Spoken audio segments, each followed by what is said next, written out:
retrouve ce soir. Ça faisait longtemps qu'on ne s'était pas vu, Très Maud. longtemps. Tu me manquais.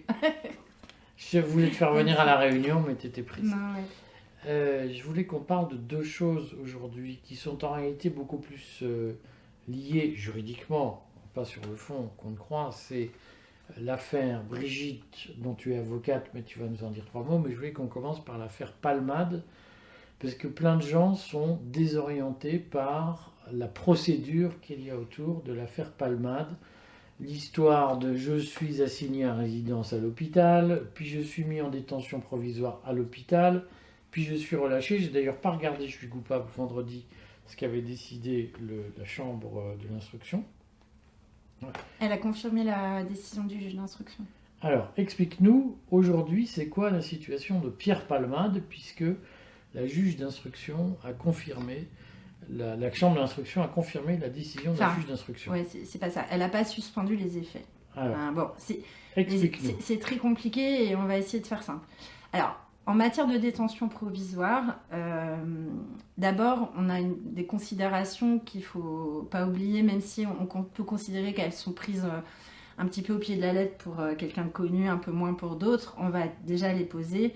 Évidemment, le fait d'être récidiviste, c'est un élément important, d'avoir une adresse fixe, d'avoir des revenus. Pourquoi c'est important? Mais parce qu'en fait, la détention provisoire, son rôle principal, c'est de garantir la représentation de la personne devant le tribunal. Donc, enfin, devant éviter que les gens que la personne ne s'enfuit. En Équateur, au Panama, voilà, c'est au Vietnam. la première des choses, c'est d'être sûr que la personne va déférer aux convocations, va se livrer aux différentes investigations. Donc forcément, quelqu'un qui n'a pas d'adresse fixe, pas de travail, qui est récidiviste, qui a éventuellement deux nationalités, tout ça, c'est des choses qui rendent la fuite plus facile, plus possible, probable. Donc ça joue. Après, il y a les éléments aussi d'ordre public. Alors là, je crois que dans l'affaire Palmade, ça a dû jouer, parce que l'ordre public, c'est pas seulement la gravité des faits, parce que ça joue évidemment, mais c'est aussi l'impact que ça peut avoir, soit sur un quartier ou une ville, où là, il y a quand même un impact national. Enfin, en tout cas, c'est pas un impact, on n'est pas impacté, mais on est tous au courant. Donc forcément, ça a dû jouer aussi. Ça veut dire, en quel sens ça a joué? À partir du moment où la presse s'en est saisie de cette manière, parce que j'ai trouvé que c'était quand même un peu... ça faisait un peu ramasse poubelle, quoi. C'était quand même c'était pas informatif. C'était plus que ça. Oui, c'est le scandale. Voilà, c'est ça. C'est pas tous les jours qu'on a un scandale pareil. Donc forcément, ça a ému beaucoup de gens. Et donc j'imagine que à plein de moments de la procédure, les juges comme les procureurs ont dû prendre en considération les répercussions dans la société française et les émotions que ça a généré, les remarques, et puis le fait que ça n'arrêtait pas. On parlait quand même que de ça pendant quelques jours. Donc ce genre d'éléments sont à prendre en compte aussi. Donc, pour ce qui concerne l'individu Pierre Palmade, j'ai pas d'infos, mais ce qui est sûr, c'est qu'il a un domicile fixe. Ce qui est sûr, c'est qu'il a des revenus. Au moins un domicile fixe. Voilà, ce qui est sûr, c'est qu'il peut pas s'enfuir comme ça, il est connu, il n'a pas la double nationalité, et puis c'est pas son mode de vie que de disparaître. Donc il va pas se mettre en cavale, c'est quand même compliqué pour lui. Donc déjà, ça c'est une première garantie de représentation. Qui explique que le juge ne décide pas la détention provisoire en premier ressort. Oui, qui peut l'expliquer.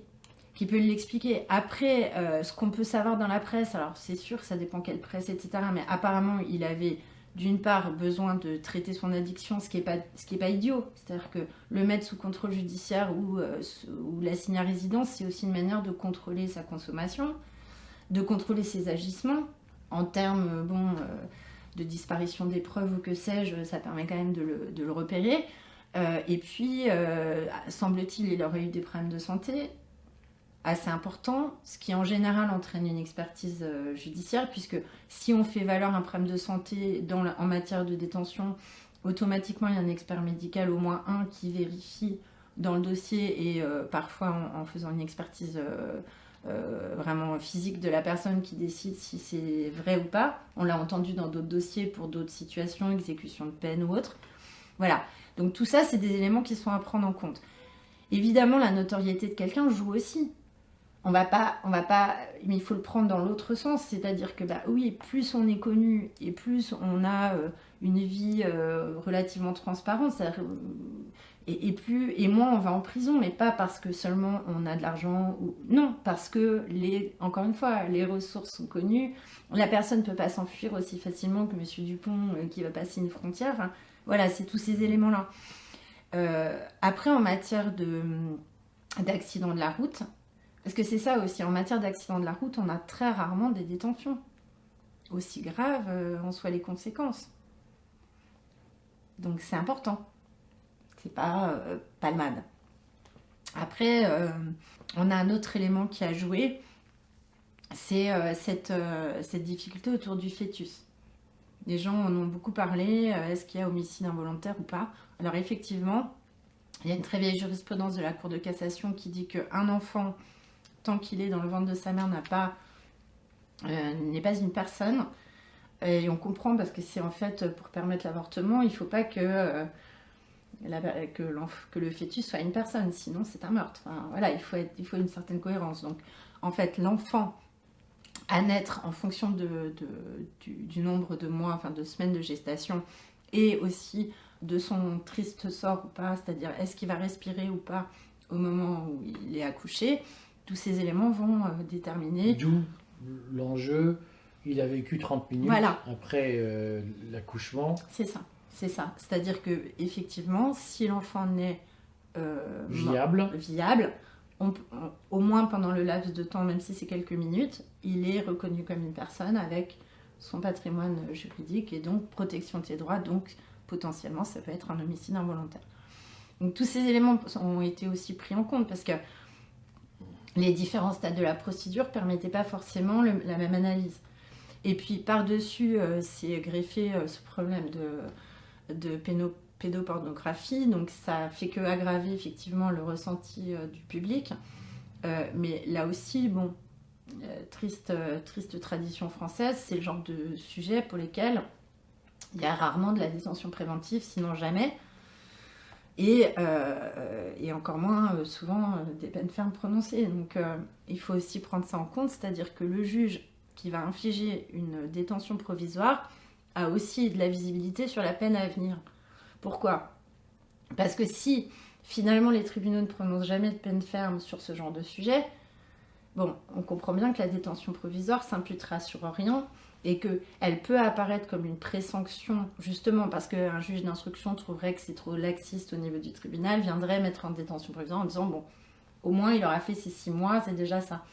Non, enfin, donc cette histoire est compliquée parce qu'à chaque stade de la procédure, il nous manque plein d'informations.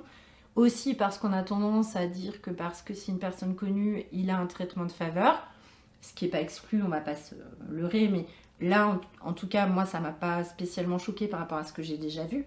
Qu'est-ce que tu as déjà vu? Ben, moi, par exemple, j'ai vu un accident de voiture, enfin un accident entre une voiture et une mobilette sur laquelle il y avait 2 jeunes garçons de 15 ans. Ils sont morts tous les 2. Ils ne sont pas morts tout de suite, donc ils sont morts parce que la personne s'est enfuie. Cette personne n'avait plus de permis, n'était évidemment pas assurée, a mis sa voiture dans un champ, l'a brûlée, a raconté à sa femme que ce jour-là, il fallait qu'elle dise qu'il était là. Et donc, malgré tout ça, c'est quelqu'un qui n'a pas pris de peine ferme, il n'a pas été en détention préventive, au grand dam des parents, évidemment. Finalement, il a pris 3 ans de sursis, alors que, franchement, c'était un délinquant routier d'habitude, etc. Donc, quand je compare, je me dis... Oui, enfin on est... Que ce serait inégalitaire que de sursanctionner palmade par rapport voilà, c'est-à-dire au délinquant de base qui, lui, finalement... Alors, ça ne veut pas dire non plus que je trouve normal les peines en la matière. Attention, hein, parce que moi, personnellement, ce qui concerne les délits routiers, étant personnellement en plus concernée, puisque ma mère a été accidentée par quelqu'un qui n'a pas fait son stop, donc elle est handicapée à vie, donc j'ai une certaine sensibilité au sujet. Je trouve que c'est effectivement un peu, sans doute une des matières où c'est le moins répressif. Je trouve ça dommage. C'est très personnel. Voilà, je trouve qu'on a une vision de ça qui est un peu légère.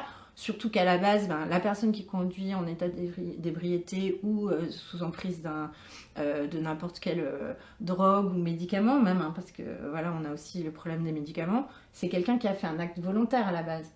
Après, l'accident a été commis involontairement, mais à la base de tout ça, il a volontairement bu ou volontairement ingéré de la drogue.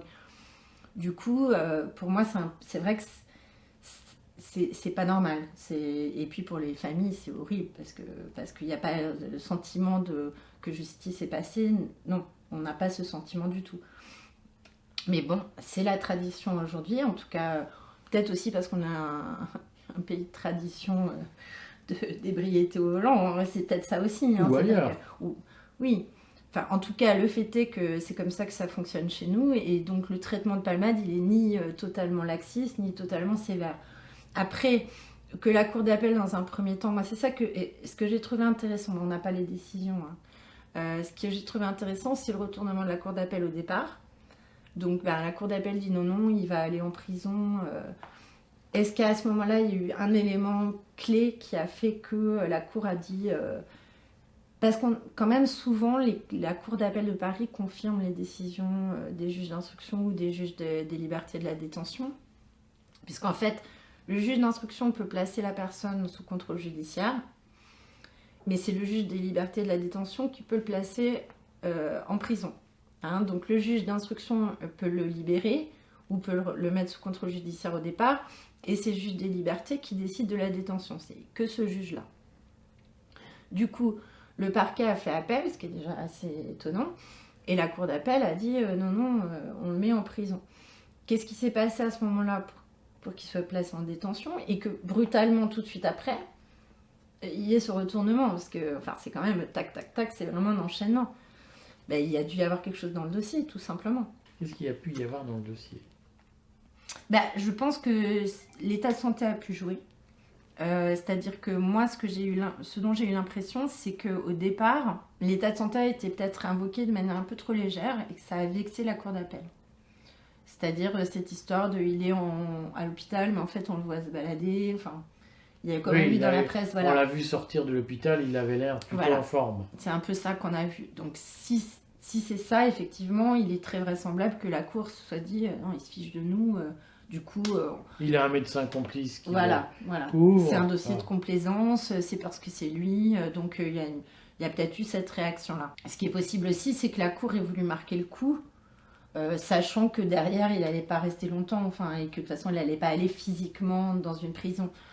C'est aussi possible parce que on a tout ce jeu, c'est assez régulier qu'on ait ce jeu d'arrangement, mais d'arrangement symbolique en fait. Chez les juges en matière d'instruction, ça arrive souvent que oui quand même, allez, par principe, on va le mettre quelques jours, ça va lui faire du bien, ça va lui faire prendre conscience des choses, et puis derrière, le juge d'instruction, c'est qu'il va le libérer à nouveau, et donc voilà.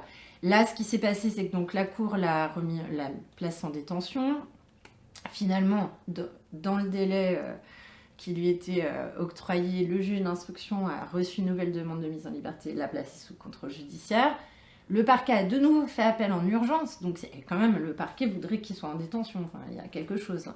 Donc le parquet a tout de suite fait appel avec ce qu'on appelle un référé suspension, c'est-à-dire en disant non, dans le délai d'appel, on suspend la mesure d'urgence. Voilà, on suspend la mise en liberté sous contrôle judiciaire, donc on le garde en prison, le temps que la cour statue, et elle doit statuer dans les 3 semaines. Et la cour a dit non, il n'y a pas lieu à urgence, il peut partir sous le régime de contrôle judiciaire. Le contrôle judiciaire, est-ce que c'est vraiment contraignant? Ça peut l'être. Parce qu'on disait à un moment donné qu'il avait un bracelet électronique.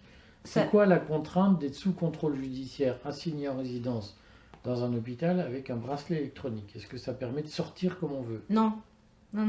En fait, le bracelet, il a un périmètre de fonctionnement. C'est-à-dire qu'il y a quelqu'un qui vient, qui va programmer ça sur les prises électriques ou sur le téléphone. C'est très technique. Et en fait, si on sort de ce périmètre, ça sonne et évidemment, les services de police sont informés et peuvent tout de suite venir vous chercher. Mais ils ne le font pas forcément. En fait, c'est compliqué pour eux de ne pas le faire parce que quand même les alertes sont enregistrées. Donc au moins ils vérifient, ils passent un coup de fil. Est-ce que vous avez juste passé la porte? Puis ça arrive aussi, il peut y avoir des dysfonctionnements. Mais ils prendront pas le risque de ne pas intervenir, je pense pas. Par contre, attention, il y a 2 types de bracelets. Il y a ceux qui permettent la géolocalisation et les autres pas.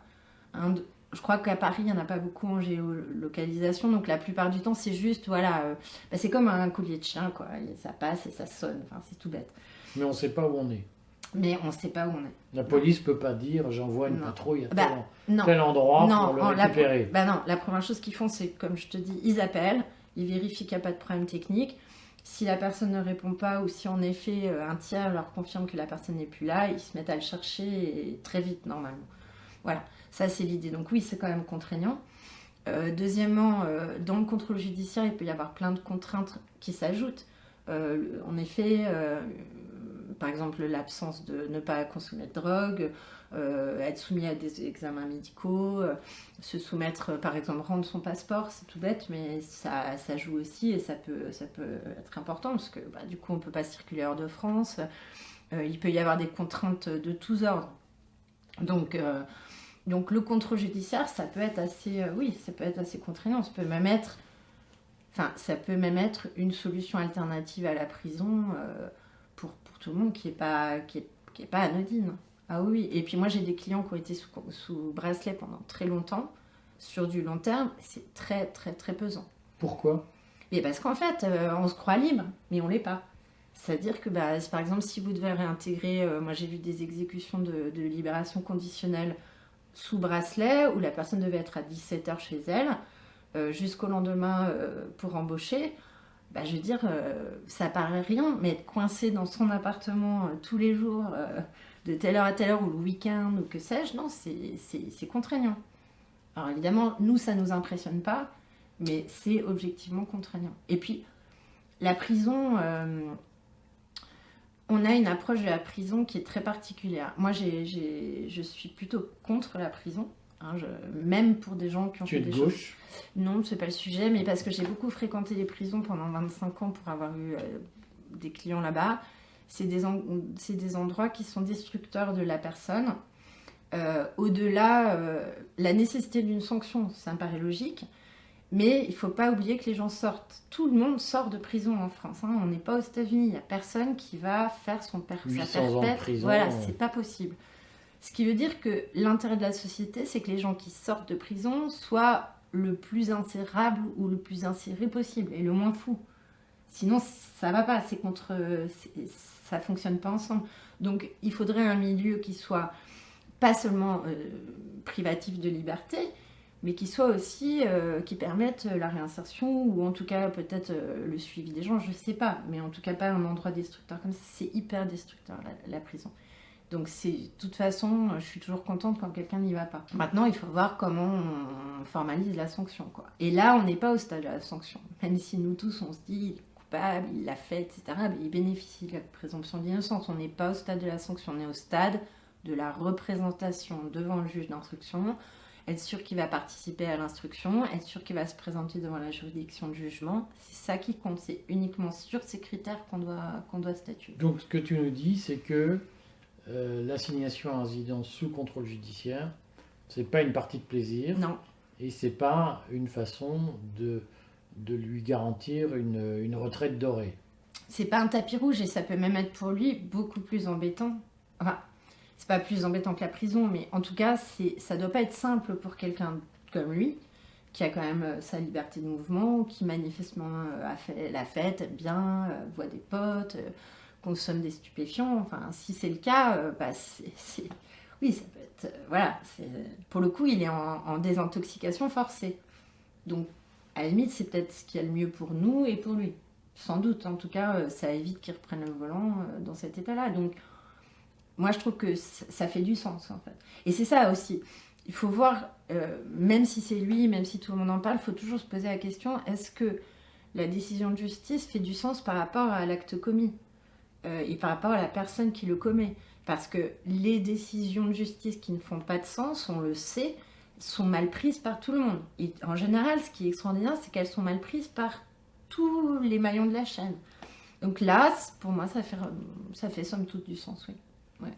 Bon, est-ce que, ce point étant fait, tu acceptes de nous dire quelques mots de l'affaire Brigitte Macron, Jean-Michel Trogneux? Oui, j'accepte. Est-ce que tu peux nous dire en quoi tu es légitime pour parler de ce dossier? Alors, je suis l'avocate de Natacha Ray et Amandine Roy dans ce dossier, donc dans les dossiers, parce qu'il y en a plusieurs.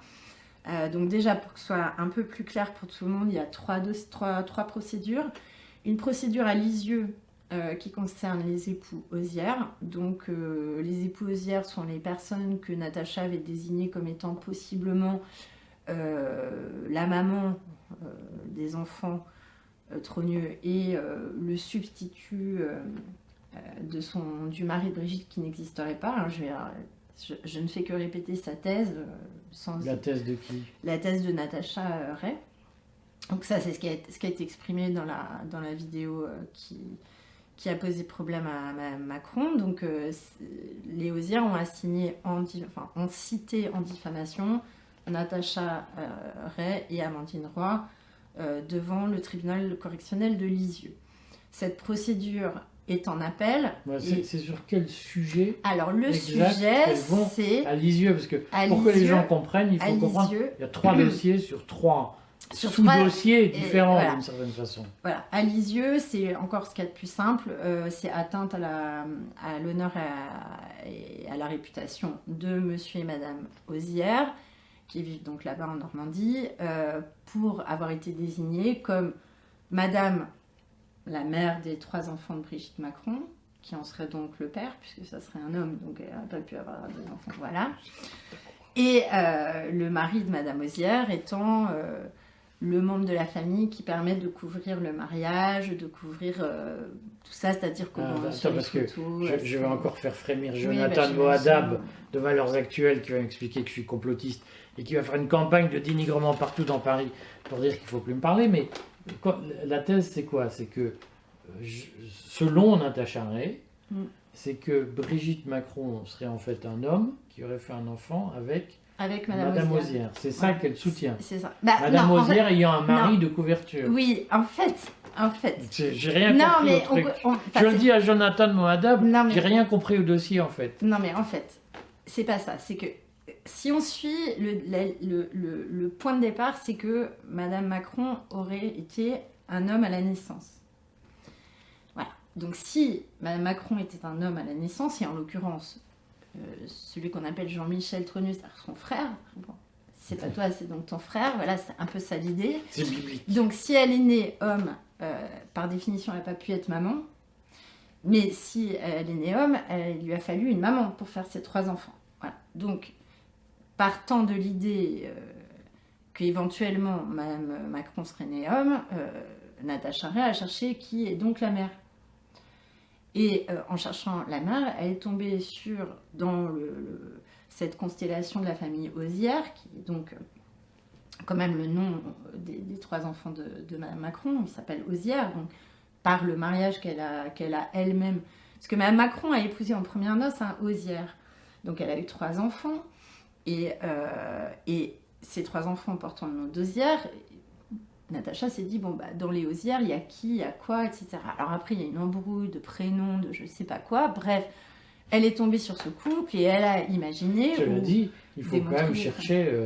Ah non, mais... Alors après, dans ces 4 heures d'interview, elle explique le pourquoi elle a pensé que ça pouvait être elle, etc. Enfin bon, mais peu importe, parce que de toute façon, je vais rassurer tout le monde, moi, c'est pas mon sujet.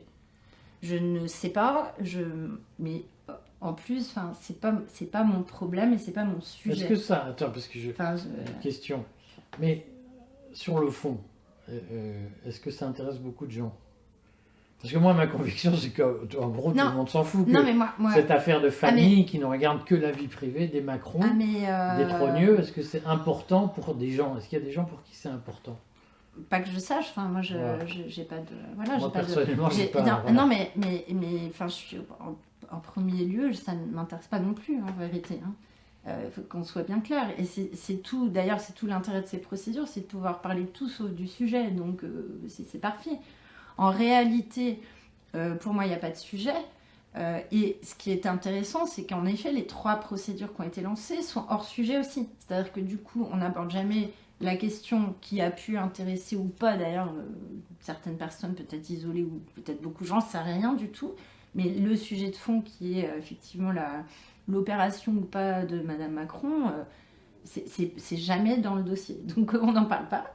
Alors, Je tu n'en veux parle dire pas, qu'il n'y a personne pas n'en parle. de procédure. Non, il n'y a pas de sur procédure sur le changement de sexe de la présidente. Pas du tout, pas du tout.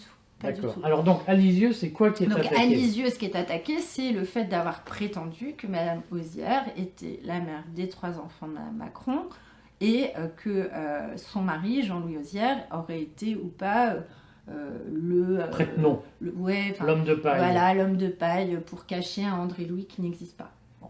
Parce que lui s'appelle Jean-Louis, l'autre s'appelle André-Louis, bref, on n'y comprend rien, mais de toute façon, ça ne nous regarde pas, c'est leur généalogie, voilà. Donc moi, de toute façon... La procédure déclenchée par qui? Alors, sur quel sujet à Lisieux, c'est en diffamation.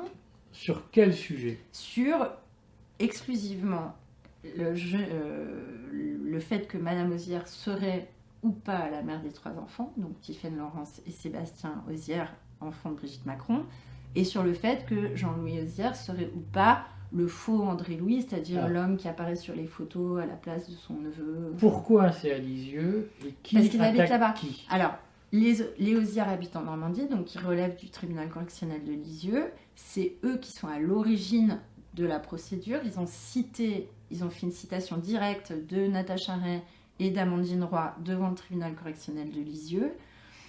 À Lisieux. Sur quel motif? Celui-là. C'est-à-dire, on dit que nous ne sommes pas... On dit qu'on saurait, que je serais la mère des enfants et on dit que je couvrirais le mariage, le couple Hozière-Trogneux en ayant épousé faussement Madame Hozière. Bon, de fait, il y a un truc, c'est qu'il s'appelle Hozière, les enfants de Brigitte s'appellent Hozière. Je pense que c'est le seul truc d'ailleurs. Et la question, c'est...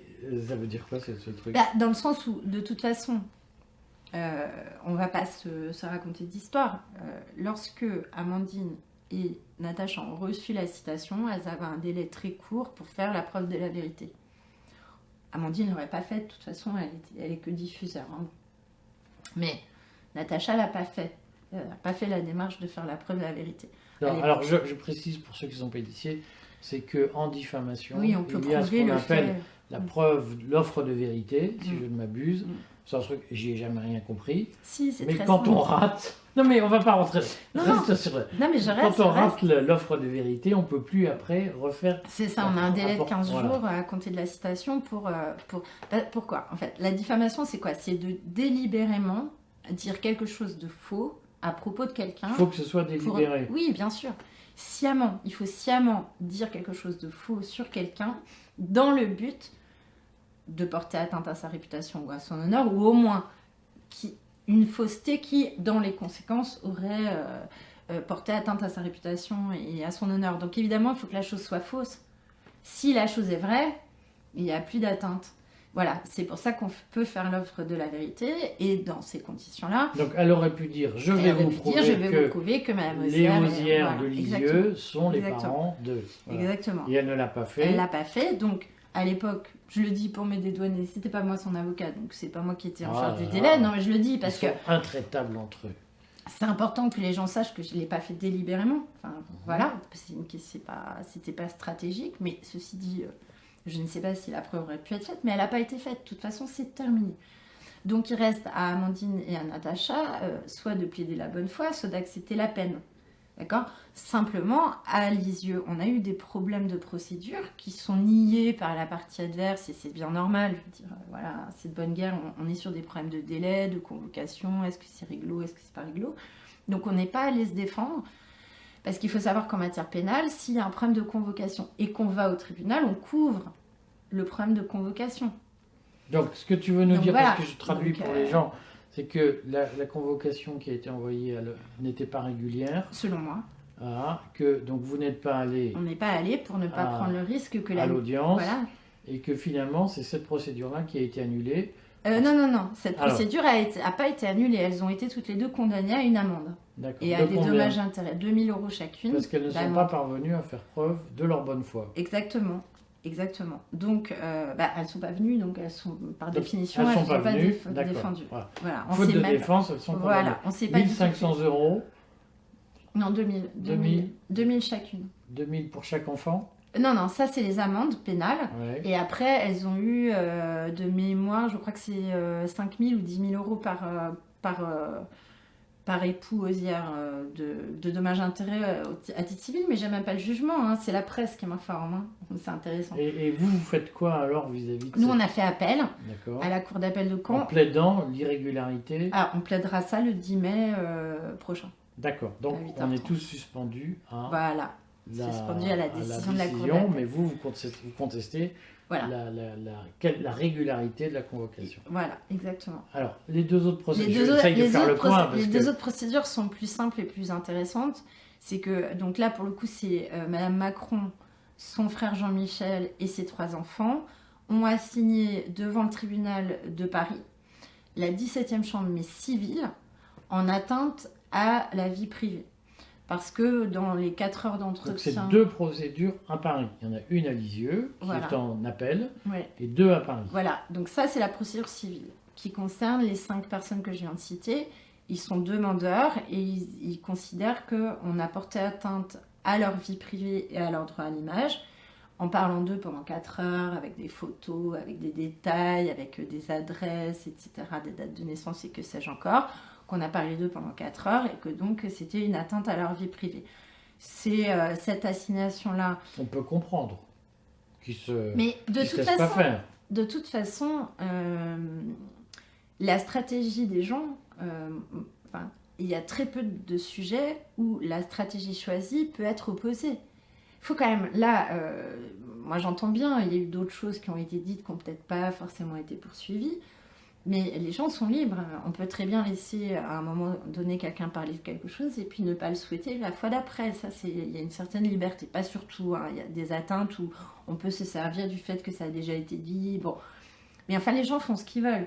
Donc, ils ont estimé devoir nous assigner ces 2 personnes devant le tribunal C'était civil leur droit. en dommages et intérêts. Moi, j'ai rien à dire. Simplement, il m'a semblé, et c'est ce que j'ai plaidé, que quand on parle essentiellement pendant 4 heures du changement de sexe de Madame Macron, c'est quand même le sujet.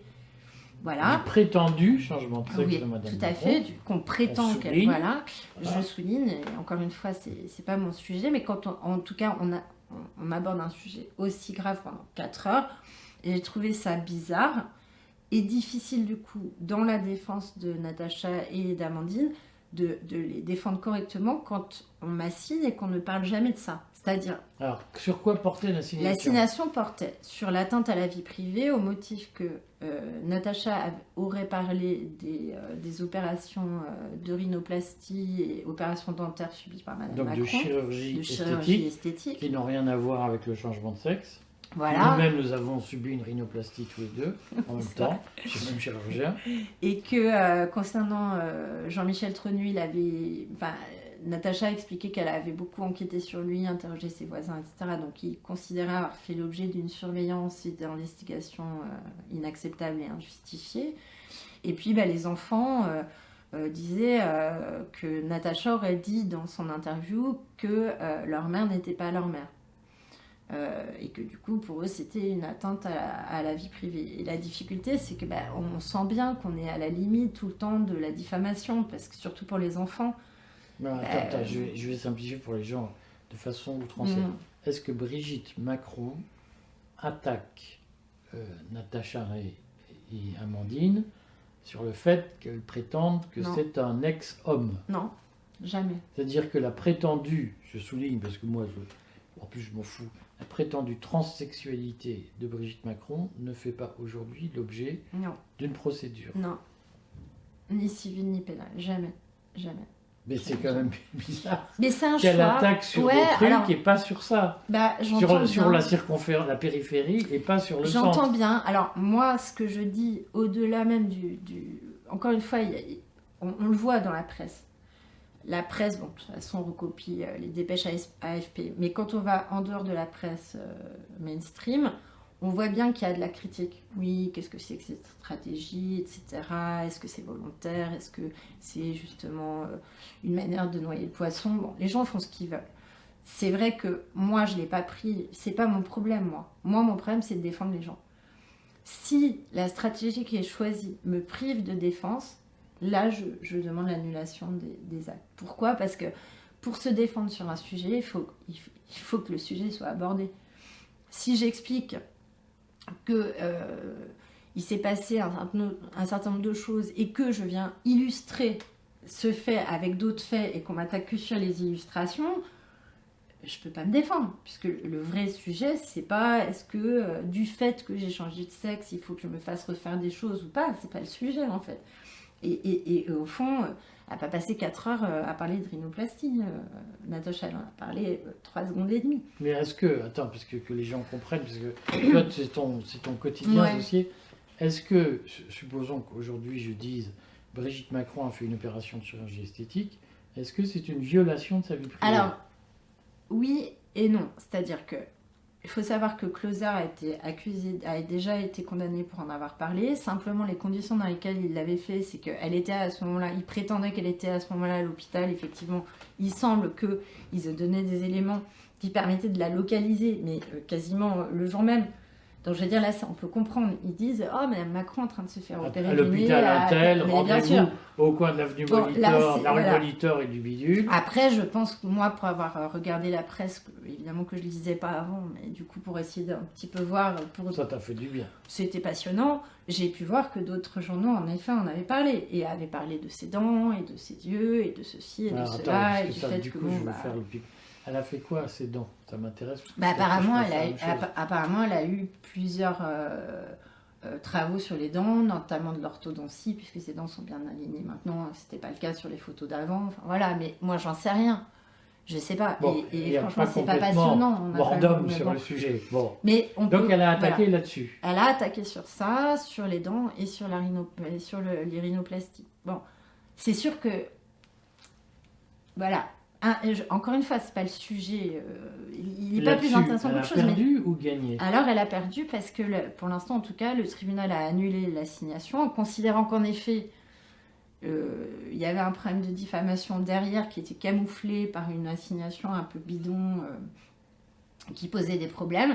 Et surtout, bon, le tribunal annule surtout parce qu'il y a un formalisme en matière de diffamation.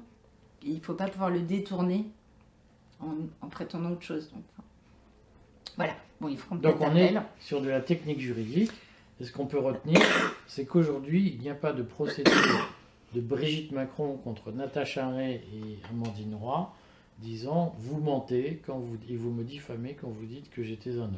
Exactement. Et du coup, la troisième procédure, Comment c'est une plainte. t'expliques voilà, la Et moi, troisième- j'explique pas en fait. Enfin, je l'explique sans l'expliquer. Ça, la troisième, on va juste parler de la troisième qui est Troisième. encore plus simple. Bon, là, pour le coup, c'est une procédure en diffamation à Paris, mais devant le juge d'instruction, pas citation directe. Donc, c'est une procédure beaucoup plus longue et un peu compliquée, c'est lourd. Pour 2 raisons. Donc là, c'est Brigitte Macron et son frère Jean-Michel Trogneux qui sont à la manœuvre, qui sont les demandeurs. Il n'y a plus les enfants. Et les choses qui sont reprochées à Natacha et à Amandine, c'est d'avoir dit, dans ces 4 heures d'entretien, que manifestement, il y a eu des actes de pédophilie qui avaient été puisque Emmanuel était mineur. Ça, c'est la première chose qu'il leur a reproché. La seconde chose qu'il leur a reproché, c'est d'avoir dit que des actes d'état civil, ceux de Madame Macron, de son frère Jean-Michel, et du coup, tous les actes de divorce, les mariages, etc., avaient été falsifiés. C'est 2 points. Donc, on leur reproche ça. Encore une fois, on est à la périphérie Donc du on n'est sujet. pas sur la transsexualité. Et cette procédure-là, elle sera jugée quand? Alors, elle est en cours devant le juge d'instruction. Ça peut mettre encore bien... Moi, je dirais que ça m'étonnerait qu'on ait quoi que ce soit avant septembre. Enfin, le temps que... ça va de 3 mois en 3 mois. En matière de presse, les délais de Il y a des prescription est de audiences 3 mois. relais, Voilà. voilà, Donc, je tout pense un tas de que... choses obscures. Voilà. Je pense qu'avant septembre, on n'aura pas du tout de renvoi devant le Est-ce qu'elles tribunal. ont fait leur offre de preuves? On ne peut pas le faire au stade de l'instruction, de toute façon. Parce que c'est compliqué, c'est pour ça que je dis la procédure d'instruction en matière de diffamation, c'est quand même assez bizarre comme démarche. Parce qu'en fait, le juge d'instruction prend acte des éléments de la plainte, il a très peu de marge de manœuvre. En gros, on est forcément mis en examen, on n'est pas forcément entendu, et en fait, on est renvoyé devant le tribunal correctionnel. L'avantage principal c'est que c'est pas la partie civile qui est en charge des délais. En fait, c'est un truc d'avocat, c'est de la tambouille. Pour pas avoir peur de se tromper dans les délais, on file le bébé au juge d'instruction et c'est lui qui est en charge du calcul des 3 mois. Après, c'est le parquet qui est en charge du calcul des 3 mois, voilà.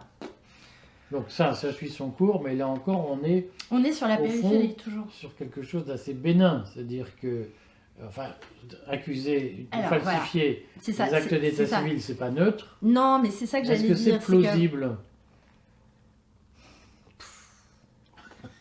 Mais quel enthousiasme! Non, c'est pas ça, mais je suis pas enquêteur. Enfin,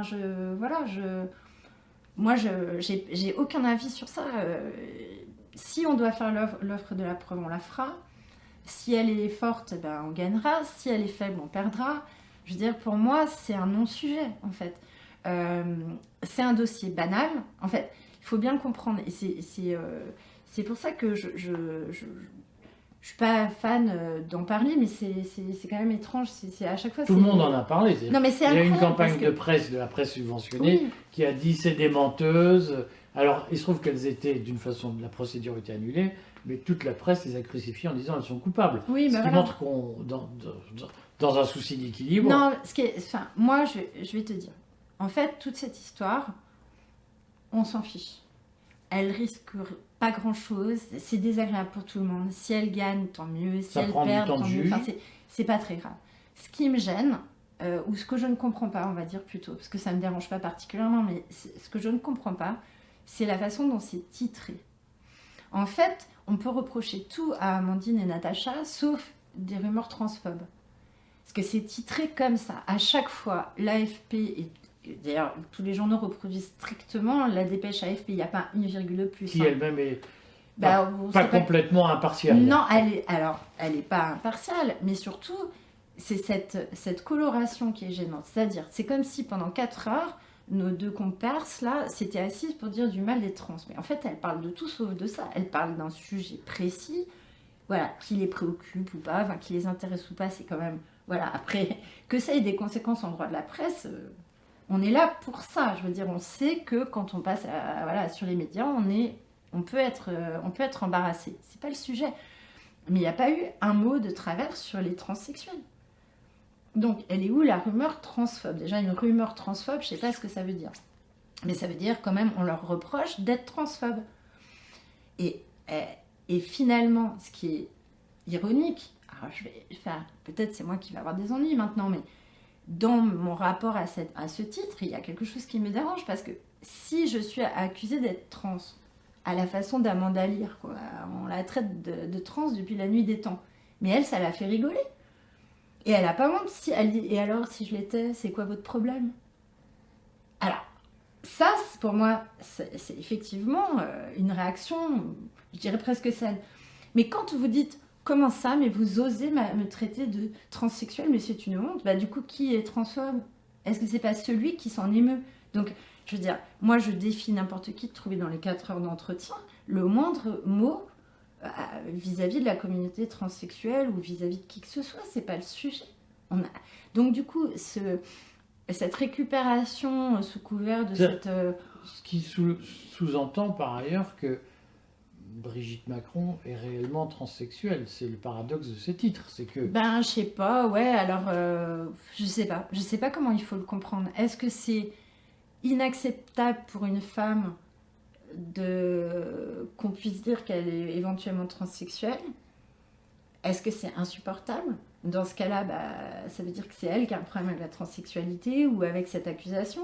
Mais pourquoi ça serait celui qui dit que? Enfin, je sais pas, il faudrait voir avec Obama ce qu'elle en dit, parce qu'apparemment c'est la même chose pour elle. De l'autre côté, on peut pas être traité de transphobe comme ça parce que c'est jeter en pâture les gens dans une période où il n'y a rien de pire quand même. Aujourd'hui, être transphobe, c'est quasiment... Si, être antisémite. Oui, mais, voilà, bon, ça arrive juste après, quoi. Mais est-ce que... Approche-toi de moi parce que tu sors du cadre. À chaque fois. Est-ce que Natacha Ray va porter plainte contre les journaux qui l'accusent d'être transphobe, puisque pour c'est une diffamation. Moi, je sais pas, parce que en fait, je suis pas non plus pour la multiplication des procès. Alors, si c'est moi qui dois les faire, je suis déjà bien occupée, mais indépendamment de ça, moi je voudrais faire des droits de réponse en fait un peu partout. On les a pas encore fait parce qu'il faut les mettre vraiment bien au carré. Hein, c'est important de choisir ses mots. Mais autant sur Lisieux que sur l'affaire de Paris, effectivement, on aimerait que les choses puissent être rétablies. Moi, je crois qu'il faut... C'est pour ça que j'ai accepté ces dossiers, c'est parce que je pense qu'il faut, à un moment donné, il ne faut pas mettre de l'huile sur le feu. C'est-à-dire que on peut avoir des dossiers un peu compliqués, peut-être signalés, et puis les traiter avec dignité. C'est-à-dire, on n'est pas obligé d'en faire des tonnes, ni dans un sens, ni dans l'autre. Je crois que c'est important de trouver la mesure, et c'est peut-être ça qui peut apaiser un peu les choses. D'ailleurs, je l'ai déjà dit sur d'autres canaux, mais j'ai quand même plusieurs dossiers contre soit Madame, soit Monsieur Macron, et j'ai jamais eu d'ennui. Ce qui laisse à penser que quand on fait preuve de technicité, qu'on fait son travail discrètement, normalement, et sans, faire trop du n'importe quoi, je veux dire, se faire mousser ou insulter ou s'énerver, en fait, on peut le faire. Ça me rassure parce que c'est pas évident, quoi. Enfin, je veux dire, est-ce qu'on va prendre le dossier on n'a pas forcément besoin d'avoir des ennuis. Donc je le signale parce que, en fait, ce qu'il faudrait, c'est arrêter de monter les œufs en neige, quoi, en fait. Est-ce que tu as eu des pressions sur ce dossier? Ben non. La seule chose qui m'a choquée, c'est l'accueil que m'ont fait mes confrères quand je suis allée plaider. Donc, c'est tout le monde sauf la presse. Avocats. Les avocats n'ont pas été sympas. Ils ont fait quoi? Ben, ils ont été, comme on peut facilement être quand on vient d'un très gros cabinet d'affaires, Capignon-sur-Rue, ça va un peu hautain, il m'a pas vraiment dit bonjour, il m'a surtout pas dit au revoir, il s'est beaucoup moqué. Bon.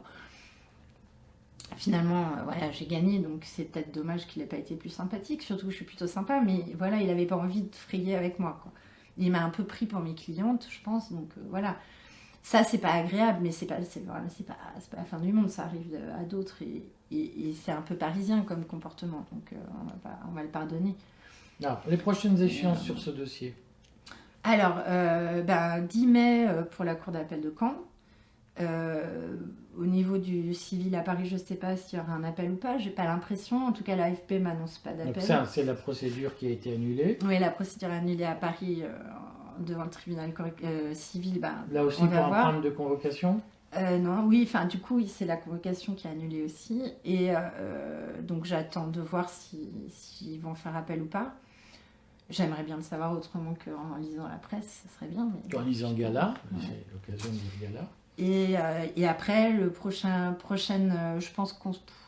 pense que vers septembre, on aura une première date à la 17e pénale sur la diffamation, l'autre partie de la diffamation. Bon, tu es confiante sur le dossier? Mais je suis pas inquiète, c'est pas l'enjeu du siècle. C'est pas la peine de mort. Non, c'est des amendes. Et puis ça donnera l'occasion à Natacha et à Amandine de s'expliquer aussi sur leur démarche.